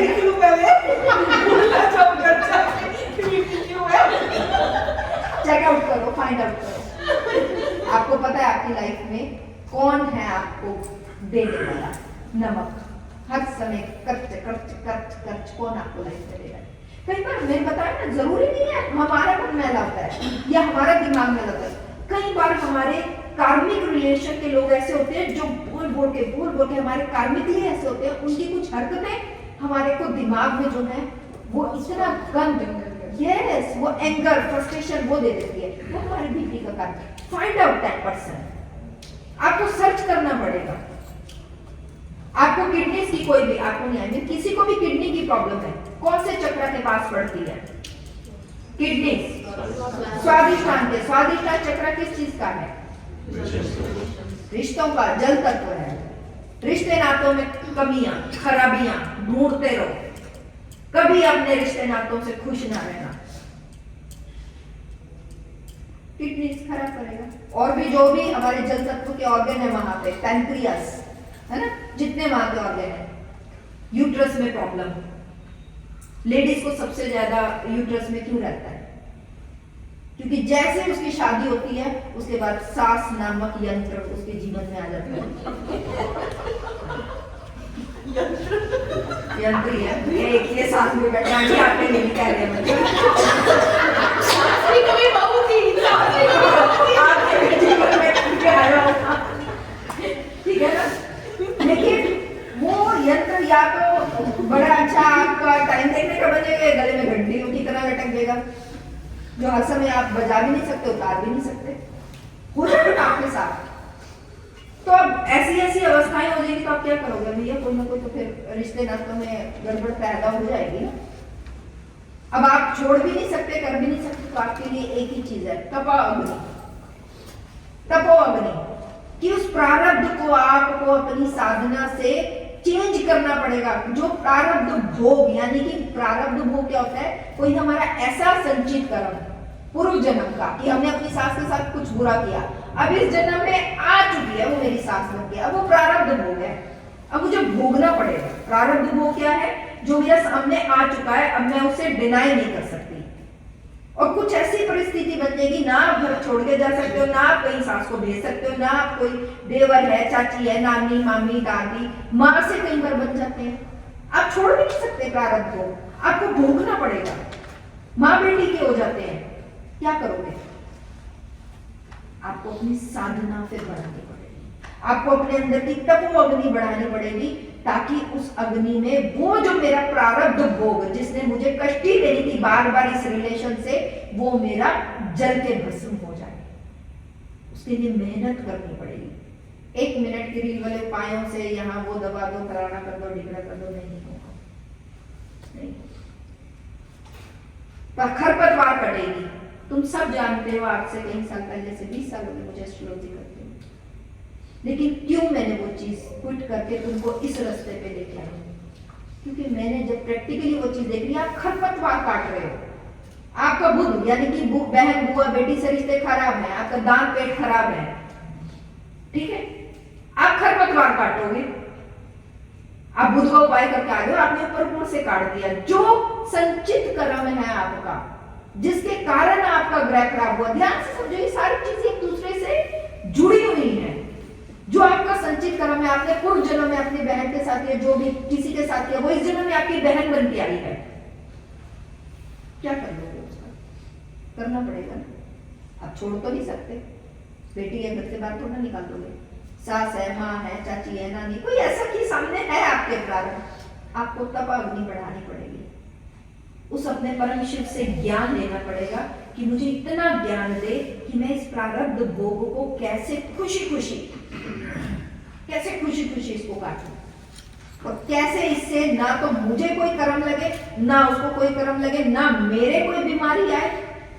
अब रिश्तों से है, रिश्ता नाता हो गया, स्वादिष्टान चक्र, ठीक है, बुध हो, बहन, बुआ, बेटी, तो कुछ ना कुछ वहां पे पथरी, गड़बड़, कुछ ना कुछ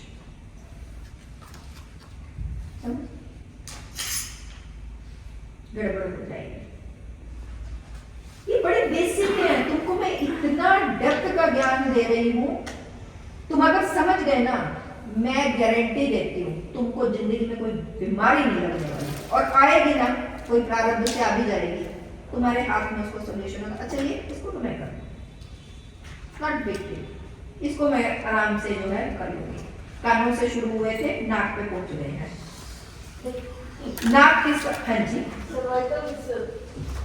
सर्वाइकल जो नीचे T3 T4 की बात कर रहे हो, जिसे टांग, हाँ,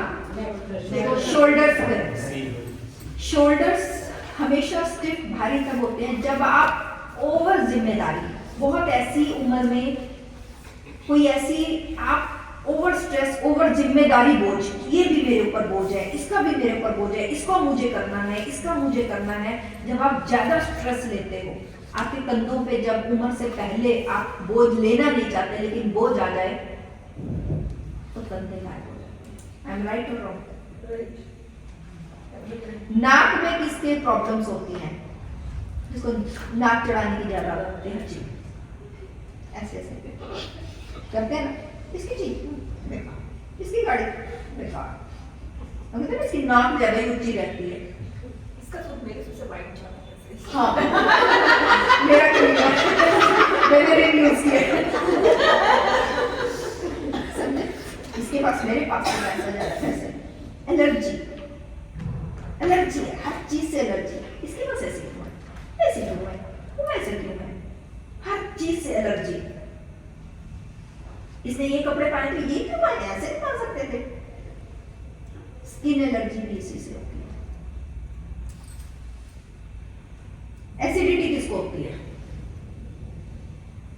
बहुत ज्यादा एसिडिटी किसको होती है? बहुत गुस्सा करते हैं।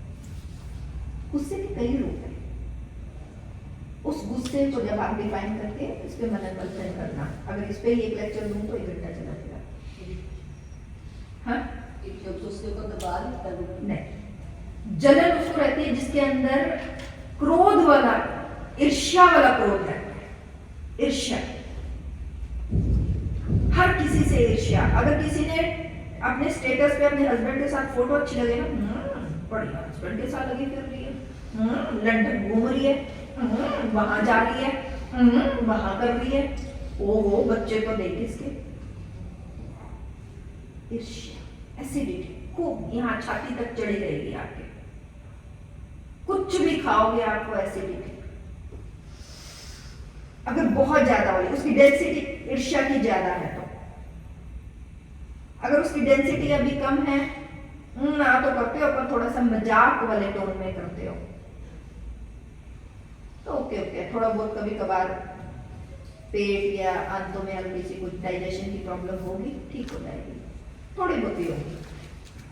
डिपेंड करता है आपकी वो चीज जो नेगेटिव वे में वो कितनी ज्यादा डेंसिटी पकड़े बैठी है। आपको हर चीज में अगर ईर्ष्या हो रही है, हर किसी से ईर्ष्या हो रही है, आपकी प्रॉब्लम बहुत बढ़ने वाली है, ध्यान देने की जरूरत। और किसी रोग के बारे में आप जानना चाहते हैं? जानना चाहते हैं? बोलो बोलो, क्या? हेयर फॉल या गंजापन हमेशा होता है ओवर स्ट्रेस। आप साइंस में पढ़ना, साइंस कहती है कि जब हमारे हेयर फॉसिल जहां से शुरू होती हैं, वो जो एक तरह से सिंपल भाषा में समझाऊं तो वो जब आपकी जो छिद्र होते हैं वो आपके जो मस्तिष्क की जो मांसपेशियां है ना, वो तनाव से अकड़ जाती हैं। अकड़ने के कारण जो आपके हेयर फॉसिल वाली जगह है वो टाइट हो जाती है, और टाइट होने के कारण आप जब भी कंघी मारते हो वो उसको प्रॉपर, जैसे कहते हैं ना हवा पानी नहीं जाता, हवा पानी नहीं जाता तो वो फिर हेयर टूटना शुरू हो जाता है। गंजापन की निशानी है, जैसे नेक्स्ट हो गया हमारा माउथ, माउथ अल्सर। ठीक है, माउथ अल्सर किसको हो जाता है? किसको होता है माउथ अल्सर? बहुत ज्यादा नेगेटिव बोलना, और नेगेटिव बोलते बोलते खाने को खाना,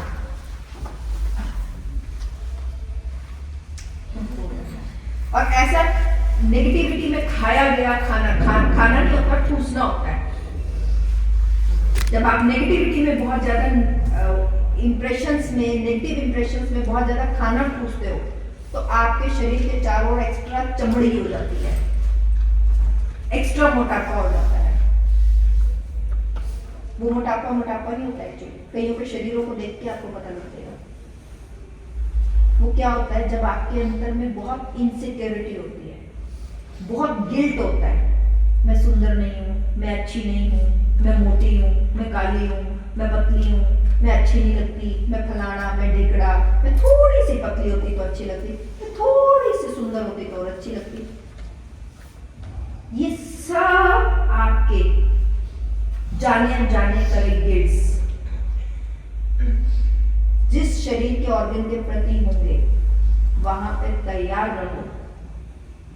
वहां शरीर के धीरे धीरे सेल्स डेड हो जाते हैं कि ये हमें प्यार नहीं करती, उनको मैसेज आता है ये हमें प्यार नहीं करती। और अगर आपको ऐसे इंप्रेशंस में बहुत ज्यादा खाने की आदत है तो आपका शरीर चारों ओर सिक्योरिटी के नाम पे एक्स्ट्रा चमड़ी जमा कर देता है, एक्स्ट्रा फैट जमा कर देता है शरीर के उस हिस्से में। जब आप बहुत इनसिक्योर फील करते हो, जब आप अंदर से बहुत गिल्ट, दुखी हो अपने आप से, लेकिन आप अपने आप को बहुत ऐसे दिखाते हो कि मैं, मेरे से अच्छा कोई नहीं है। हम ओवर शो करते हैं ना, क्योंकि जो जितना अंदर से कमजोर होगा वो बाहर से उतना बलशाली अपने आप को दिखाएगा। दिखाने के लिए वो एक्स्ट्रा, उसको पता ही नहीं है, वो जाने अनजाने एक्स्ट्रा ओवर डाइट कर रहा है। बहुत डेप्थ साइंस है, आप समझते जाओ, हम समझाते जाएंगे। आगे अपनी टंग तो सबको पता ही है, जिसको हमेशा संभाल के रखना चाहिए।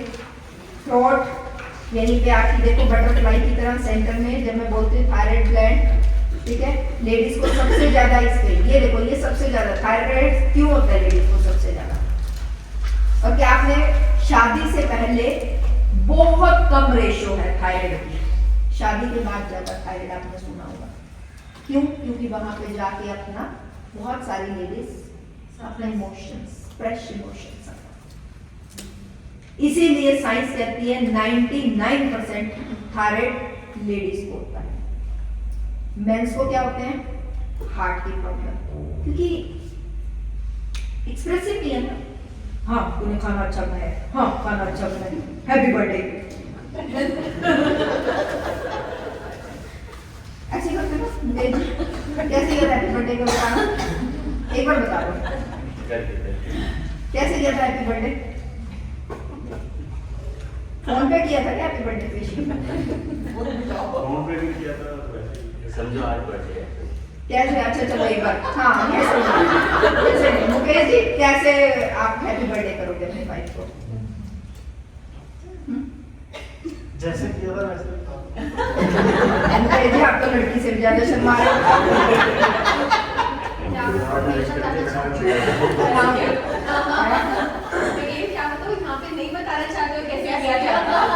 कोई बात नहीं, उसमें बता दो क्या हो गया, हक करके किस करके माथे में, बहुत अच्छी बात है, गुड है। ये प्यार एक्सप्रेस करना, मेन क्यों मैं बता रही हूँ, मेंस की ये एक प्रॉब्लम आपने देखा आज के टाइम में कितनी बढ़ती जा रही है, हार्ट की प्रॉब्लम मेंस के अंदर, क्योंकि एक्सप्रेसिव नहीं है, किसी ने सिखाया ही नहीं, किसी ने सिखाया ही नहीं हमको एक्सप्रेसिव होना। सिखाने की बजाय पहले के लोग बड़े रोकते थे, Yes. हमारे सामने प्यार कर रहे हो, हाँ।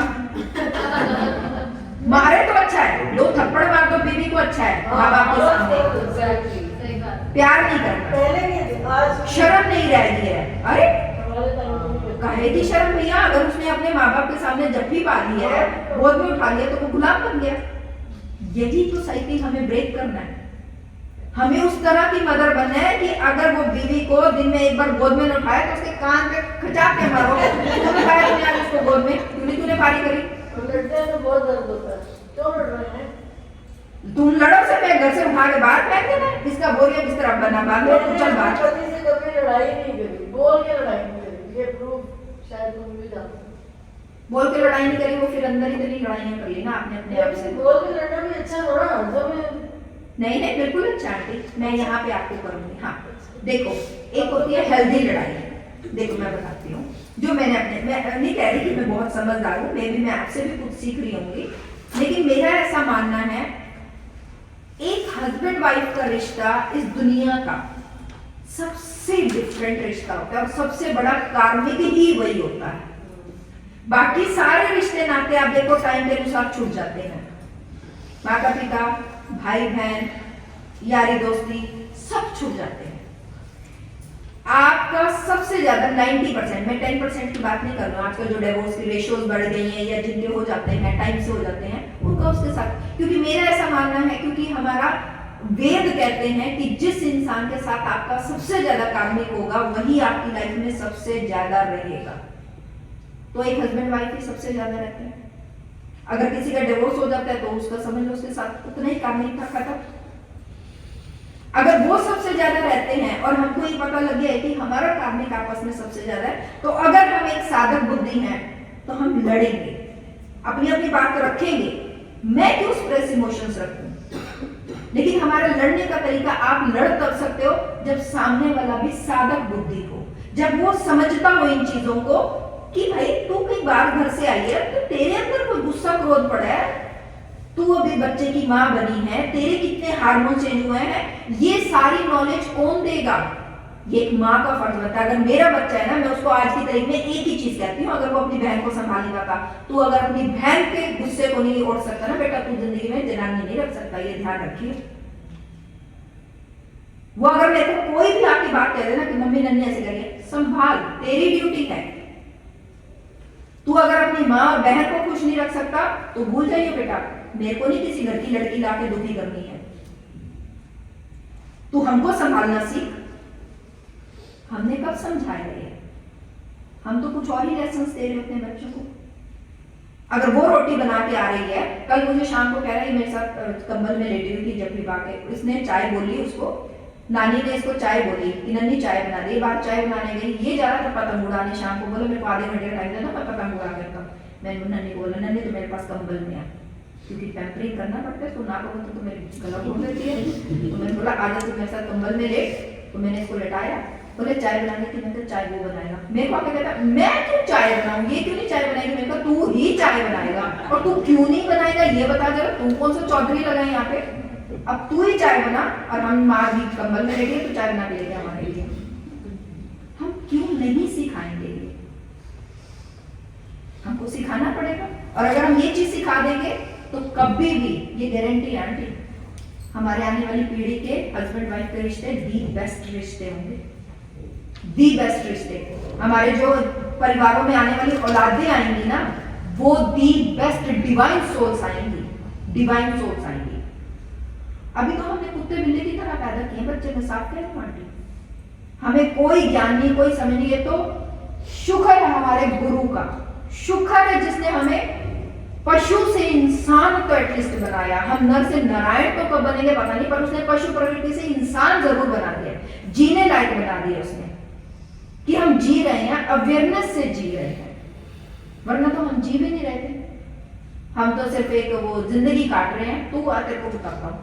अच्छा तू आ गया, तू आ जा, तेरे को बताते हैं कहां से कैसे कार्मिक निकालने हैं, फिर अपने अंदर बीमारियां पैदा करने हैं, फिर हॉस्पिटल्स में जाना है। ये कर रहे हैं हम, भरे पड़े हॉस्पिटल्स। और सच बता रही हूं, आप जाके उनसे रूट कॉज पूछो ना, तो रूट कॉज उनका उनके घर में पड़ा होता है। मैंने एक नहीं कई लोगों पे काम करके देख लिया। ठीक है, घुटनों की प्रॉब्लम किसको होती है? हेल्पलेसनेस की एनर्जी जिनके अंदर सबसे ज्यादा आ जाती है, और ये भी रेशियो आप देखो सबसे ज्यादा लेडीज के अंदर होती है। जब हस्बैंड्स जहाँ पे पैसे नहीं देते, उनको पैसे का मोहताज रखते हैं, हर चीज का मोहताज रखते हैं, घर में सामान नहीं लाना, ये नहीं है, तुम खर्चा बहुत करती हो, ये है वो है, हर समय बातें सुनाते रहना, हर छोटी छोटी चीज के लिए उनको किसी पे डिपेंडेंट रहना, तो उनके अंदर में ऐसी फीलिंग आ जाती है कि आई एम होमलेस, क्योंकि मैं मायके जा नहीं सकती वापस, हाँ यहाँ पे रह रही हूँ तो इसका मुझे खाना पड़ रहा है, क्योंकि वो जता रहा है बार बार देते हुए। जहाँ पे जताया नहीं जाएगा वहां लेडी जो है वो रानी बनती रहेगी। मेरा एक चीज मानना है, एक हस्बैंड की कमाई कितनी है या उसकी अपनी वाइफ को वो कैसे रखता है, एक औरत का चेहरा बताता है, वो उसको कितने प्यार से रखता है। अगर वो उम्र से पहले बूढ़ी दिख रही है तो समझ जाओ, कुछ कहने की जरूरत नहीं है, हम समझने की जरूरत है। और अगर वो अपनी उम्र से भी कई गुना ज्यादा यंग लगती है तो भी आप समझ जाओ कि रानियों की तरह रहेगी वो, रानी प्रिंसेस ट्रीटमेंट मिल रहा है उसको। नेक्स्ट चेस्ट ट्विस्ट,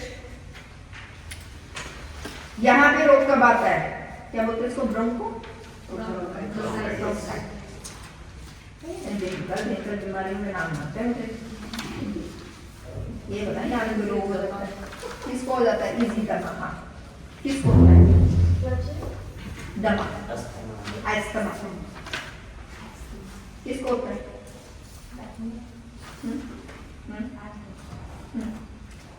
इसलिए होता है, बताती हूँ कुछ अपनी लाइफ की उससे बताओ कि मुझे इससे if you want to share, और फिर उसके बाद कितना इम्प्रूवमेंट हुआ साधना से, ये क्या चीज हुई। सबसे पहले जब हुआ तो मैं शायद 8th क्लास में, और मुझे लगता है डर के कारण चाइल्डहुड को ये इम्प्रेशन, हाँ कि मेरी मम्मी हमसे थोड़ा हमेशा गुस्से में ही रहती थी, उनसे मुझे डरी रहती थी। तो मैं जाने देगी, आप समझे कृतिका, मैंने इसीलिए एक शब्द यूज किया था, उसको बड़े ध्यान से लिख लेना, हम पीड़ितों से पीड़ित हैं। आप जब कभी भी आपको गुस्सा आए ना तो आप ये लाइन याद कर लेना कि वो पीड़ितों से पीड़ित थी, सताई हुई थी बेचारी, सताए उनको से सताए हुए, क्योंकि उनको भी अपनी मदद से नहीं मिला हुआ बेटा, समझे, उनको भी नहीं अपनी मदद से मिला, इसलिए तब वो जो 8th का पड़ा हुआ अंदर का डर था।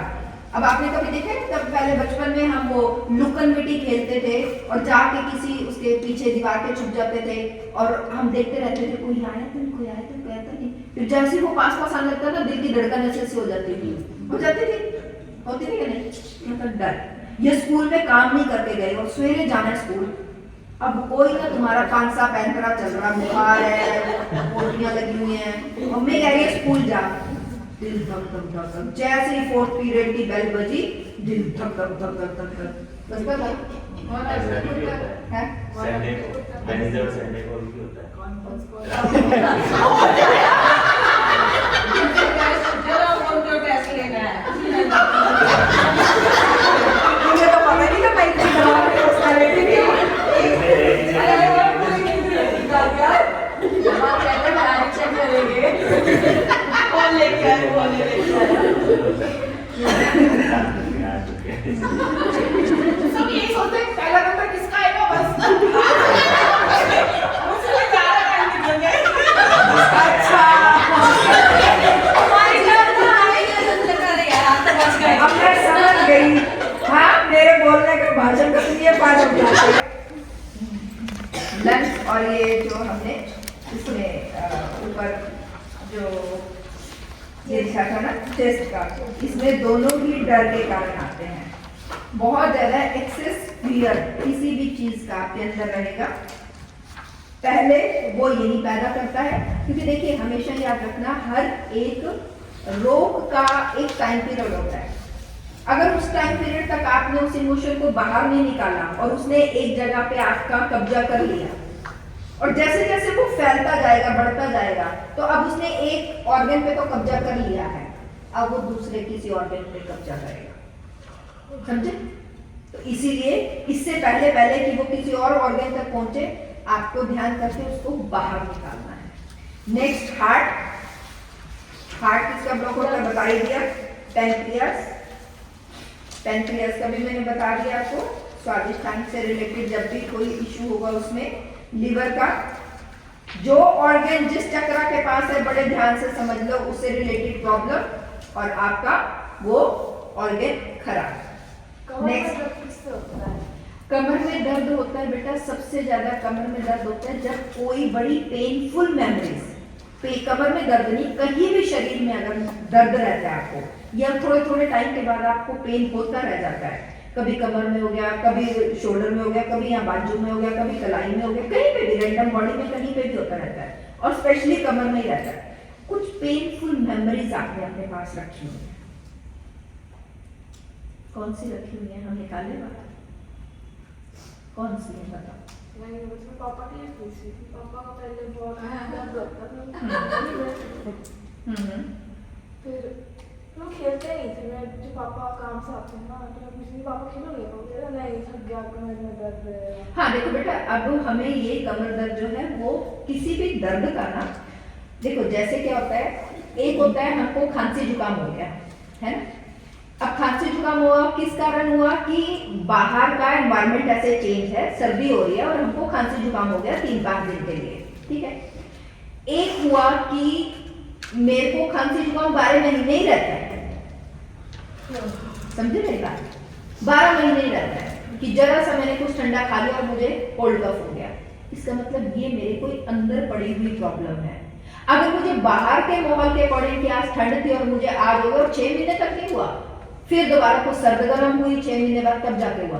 अगर आपको कोई चीज बार बार लगातार हो रही है तो उस पर ध्यान देने की जरूरत है।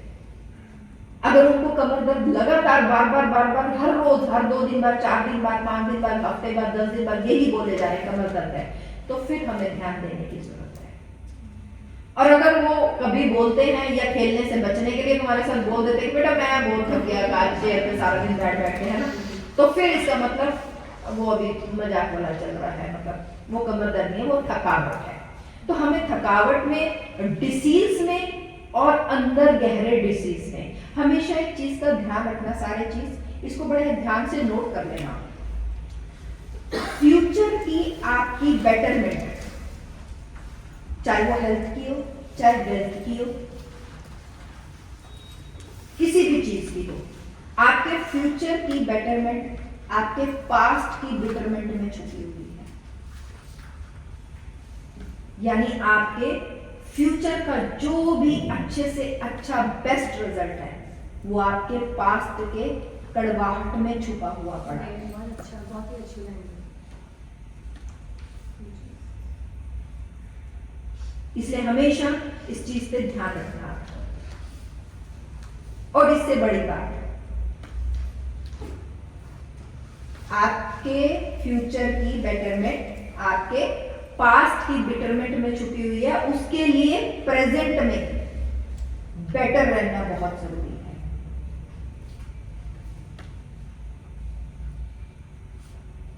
प्रेजेंट में अगर आपका माइंड, बॉडी और सोल बेटर अवस्था में नहीं है, क्योंकि आपके पास्ट में कुछ भी हुआ है, अगर आप प्रेजेंट में सही हो तो आप अपने फ्यूचर को, वो सारे बिटरमेंट की कड़वाहट, वो सारी चीजें आप अपने प्रेजेंट में पूरी अवेकन अवस्था में उसको रिलीज कर सकते हैं। इसलिए प्रेजेंट में रहना, माइंडफुलनेस के साथ रहना बहुत जरूरी है, राइट। नेक्स्ट, और किसी का रोग पूछ रहे हैं तो रह गया हो गया सब कुछ, चलो नेक्स्ट प्लीज। उसके बाद लीवर तो समझ नहीं आई। हाँ जी, लीवर का नहीं समझ आई। लीवर तो लीवर कहाँ होता है हमारा? हाँ, कौन से और उसके चक्रा के पास है हमारा चक्रा? मणिपुर चक्रा। अभी पहले आपको चक्रा समझना पड़ेगा, उसके लिए कोई बात नहीं, वो अब हमारा ये ट्रेन बच्चा सिखा दे रहा है। बहुत सारे ऐसे रोग हैं जो हमारे चक्रा ब्लॉक होने के कारण भी होते हैं, और चक्रा में हमारे हर एक चक्रा, हर एक चीज को, हमारी बॉडी में 7 चक्रा है, ठीक है। इनको 7 लोक कहा जाता है। 7 लोक ऊपर, 7 लोक नीचे, कुछ भी बाहर नहीं है। हमारे पुराण कहते हैं ना 7 लोक नीचे, 7 लोक ऊपर है, तो यही 7 लोक हैं। या तो अधोगति कर लो या उधोगति कर लो, समझे। तो वो क्या है, ये जो 7 लोक है, एक एक लोक, एक एक डायमेंशन है, एक एक चक्रा, और हर एक चक्रा इस डायमेंशन में रहने के लिए हमको कुछ चीजें रिप्रेजेंट करते हैं। जैसे मूलाधार चक्रा, अभी चक्रा का आएगा, मैं आपको बताती हूँ, है ना। चक्रा आगे मैंने किया हुआ, इसीलिए चक्रा का भी किया हुआ है। अभी हम पहले इसको पता कर लेंगे। स्मॉल इंटेस्टाइन, ठीक है, यहाँ पे आपका कौन सा बनता है? Small intestine. सभी दोनों गट हेल्थ कहाँ पे बनती है? गट हेल्थ में आपके मेलाटोनिन बनता है, ठीक है, यही है वो आपकी गट हेल्थ। इसीलिए गट हेल्थ होना बहुत जरूरी है। लुईस है कि अपनी बुक में वो कहती है कि मैंने अपनी गट हेल्थ को ठीक करने के, क्योंकि मैं वहाँ पे फॉरेन में क्या है, पिज्जा बर्गर पास्ता खा खा के मेरी विषाक्त यानी विषैली हो चुकी थी, मेरा मन बुद्धि सोच सब विषैला हो चुका था। तो वो 3 महीने पूरे ग्रीन वेजिटेबल सूप्स पे रहे, ठीक है। और ऐसे बहुत सारे कैंसर हीलर्स या बहुत सारे ऐसे आप ये पढ़ो इनकी कहानियां तो बताते हैं। और उसमें एक ही चीज कहते हैं कि बॉडी माइंड एंड सोल तीनों पे काम करना पड़ेगा। एक पे काम करके कभी काम नहीं चलेगा। आप सोचो मैंने मोटिवेशनल स्पीकर सुन लिया है, मैंने कथाएं सुन ली और आपकी बेटरमेंट हो जाएगी, नहीं होगी, ठीक है। आप सिर्फ खरपतवार काट रहे हो, खरपतवार काटने से काम नहीं चलेगा। आपको अपने जीन्स से बदलना पड़ेगा। लार्ज इंटेस्टाइन कैसी होती है देख लो, ठीक है, स्टमक, इसी में ठूस ठूस के खाना पड़ते हो, मुट्ठी जितना इतना होता है, ऐसे जितनी मुट्ठी है आपकी मुट्ठी में जितना खाना आता है बस उतना खा लो, सिंपल सा हिसाब। तुम्हारे को जिंदगी में कोई रोग नहीं हो सकता। चावल खाने हैं अपनी मुट्ठी भरो, जितने आ सकते हैं तुम मुट्ठी में ठूस लो, जितने आ सकते हैं आज मुट्ठी आए खा लो। बस उन चावलों को भिगोने के लिए जितनी दाल चाहिए उतनी खा लो, हो गया। तुम्हारे हाथ में जितनी रोटी आती है खा लो, 1 आती है 2 आती है खा लो। अन्न के लिए ये कहा गया है हमारे शास्त्रों में, मुट्ठी भर खाना चाहिए। फ्रूट्स के लिए, सब्जियों के लिए कोई नहीं, फ्रूट सब्जियां जितनी वो कहते हैं आप खा सकते हो, खाओ, कोई दिक्कत नहीं है, ठीक है। किडनीज कैसी होती हैं देख लीजिए।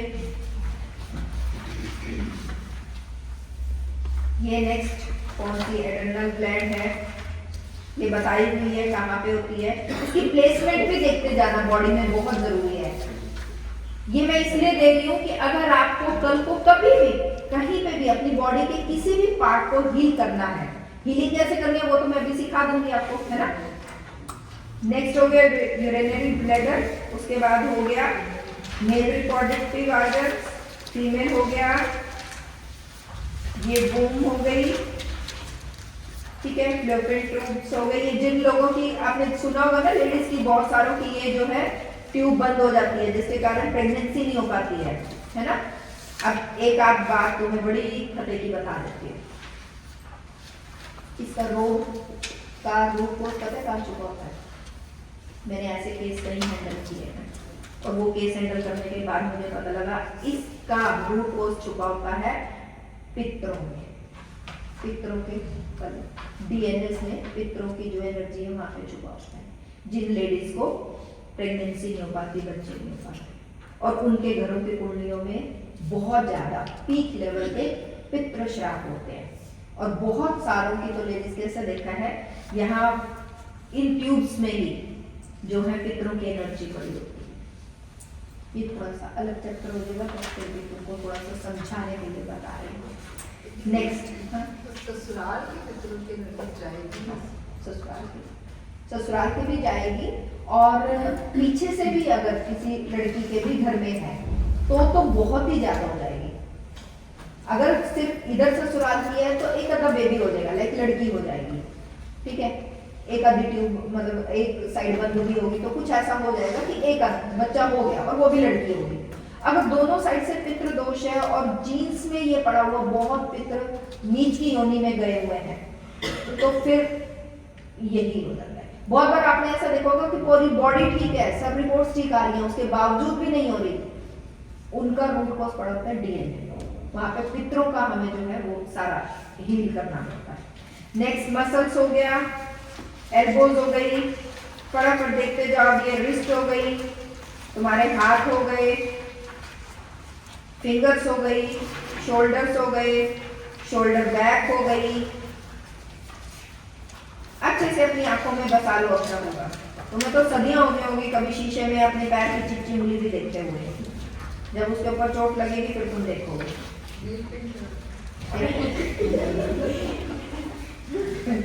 लोअर बैक हो गई, ठीक है, ये हो गए तुम्हारे हिप्स, ठीक है, बटक्स, हाँ उसके बाद थाइस क्या है, जोर से बोल के बता दे, सारे हंस लेंगे। नीज को बहुत ज्यादा जरूरी है। और दूसरी चीज ध्यान से ये भी नोट करने वाली है, जब भी आप कभी बहुत ज्यादा किसी ऐसे नेगेटिव माहौल में रहते हो, किसी नेगेटिव घर में, नेगेटिव एनर्जीज में, कोई उस जगह की ऑरा बहुत डाउन है, तो सबसे पहले नेगेटिविटी आपकी बॉडी में अगर कंटिन्यूसली आप किसी ऐसी जगह पे रह रहे हो तो आपके जॉइंट्स में बैठनी शुरू होती है। उनके लिए सबसे ज्यादा सेफेस्ट प्लेस होता है जॉइंट्स। वो चाहे एल्बो जॉइंट हो, आपका ये जॉइंट हो, आपका ये जॉइंट हो, कोई भी जॉइंट हो। आपकी फुल टू नींद आ रही है तो नहीं तो ठीक है, तो एक जॉइंट पे होती है या फिर आपको ओवरऑल कहीं भी हो सकती है? कहीं पे भी हो सकती है, कहीं पे भी। काफ्स मसल, एंकल टो, पैरों के नीचे का सोल, उसके बाद आपका स्केलेटल सिस्टम, ठीक है। अब ये लास्ट बट नॉट सबसे ज्यादा जरूरी, गॉड कॉन्शियसनेस, सोल कॉन्शियसनेस और अर्थ कॉन्शियसनेस, इसको समझना बहुत जरूरी है आपके लिए, क्योंकि हीलिंग करते हुए आपको इन 3 लेवल पे, इस चेतना के इस लेवल पे जुड़ना बहुत जरूरी है।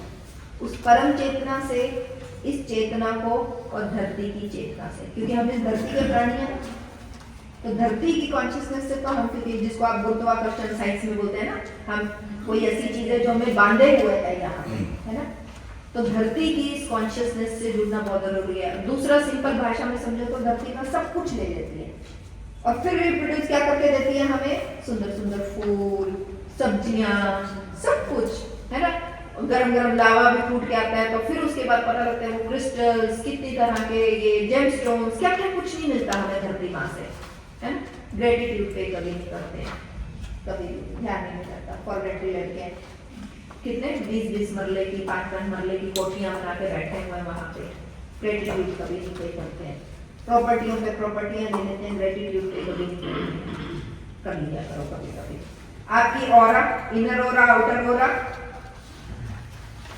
ठीक है, ऑरा को देख लो। अब सबसे ज्यादा जरूरी चीज, ध्यान से, पोशाक, सबटल बॉडीज आप देखेंगे।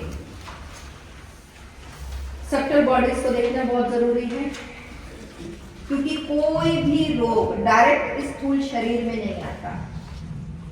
कोई भी, अगर आपको वेल्थ की एनर्जी चाहिए, वेल्थ की एनर्जी भी, कोई भी चीज एनर्जी के फॉर्म में डायरेक्ट आपकी बॉडी में नहीं आती। पहले आपकी सबटल बॉडीज में, पहले आउटर सबटल बॉडीज, फिर इनर में। अगर वो लगातार आप उसका अभ्यास करते रहते हो और अगर वो आपके कोशा में बैठ गई है वो एनर्जी, कि फाइनेंस की एनर्जी, आपने लगातार जो है फाइनेंस की एनर्जी को इन्वोक करके, एफर्मेशन की कर करके, बहुत सारे कुछ ऐसे पूजा पाठ वो चीज करके अपने अंतर में रख लिया है, तो वो एनर्जी जो अगर आपके अंदर कोशा में चली गई है तो वो आपको फल देगी ही देगी। आप लगातार एक डिवाइन एबंडेंस एनर्जी से परिपूर्ण रहेंगे, फॉल लाइफ, वो आपके कोशा से कहीं नहीं। कोश यानी कि क्या है, कोश क्या होता है, खजाना, खजाना, ये आपके अंदर में खजाना चला जाता है, ठीक है। तो हमारे अंदर अन्नमय कोश, ये हमारा जो स्थूल बॉडी है, क्योंकि ये अन्न खा के जीवित रहता है, ठीक है। इसके अंदर प्राणमय कोश, ठीक है, उसके अंदर मनमय कोश, और उसके अंदर ज्ञानमय कोश, और उसके अंदर आनंदमय कोश। सबसे जरूरी कोश है। चाय जो पीनी है, नींद तो नहीं आ रही है, नहीं ना, ठीक, क्योंकि काम बहुत सारा है, टाइम बहुत कम है, मतलब बहुत कम है तुमको समझाने के लिए, ठीक है। अभी तो मैं तुमको बेसिक चीजें ये बता रही हूँ, कब तुम पहुंचोगे श्री विद्या की उस असीम साधना तक, कब पहुंचोगे, बहुत कुछ है, बहुत कुछ है। अभी ये तो समझो, पहले नर बनने का तो सीखें, अपनी बॉडी को, अपनी इस हेल्थ वेल्थ को तो ठीक करें, तभी तो पहुंचोगे। चलिए नेक्स्ट।